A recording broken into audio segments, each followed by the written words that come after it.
Yerli seçkilərə cəmi 5 gün qalıb. Hakim partiya və müxalifətin bir qismi seçki öncəsi təbliğat və təşviqat kampaniyasını fəal şəkildə davam etdirir.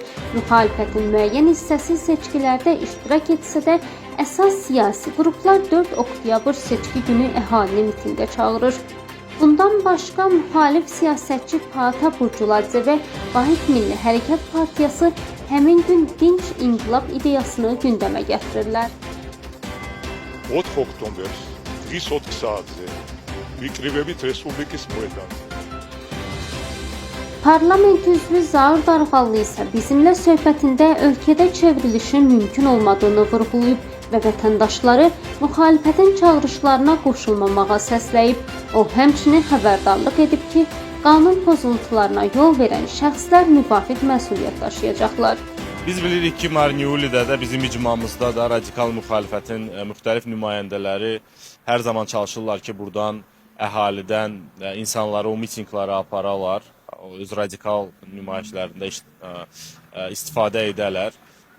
Düzdür, buradan çox az sayda insanlar orada iştirak edir. Yenə də 4 oktyabrda onlar çalışacaqlar ki, müxtəlif vasitələrlə, pul verərək, başqa yollarla bizim əhalimizdən bir qrup insanı o mitinqlarda aparsınlar, iştirak etdirsinlər. Ancaq hamı bilməlidir ki, əlbəttə azad şəkildə hər kəs o mitinqlarda iştirak edə bilər. Amma hər hansı bir qanun pozuntusu, hər hansı bir cəhdlər çox sərt şəkildə dayandırılacaq və o qanun pozuntusunda iştirak edən insanlar hər biri qanun çərçivəsində sərt şəkildə cəzalandırılacaqlar.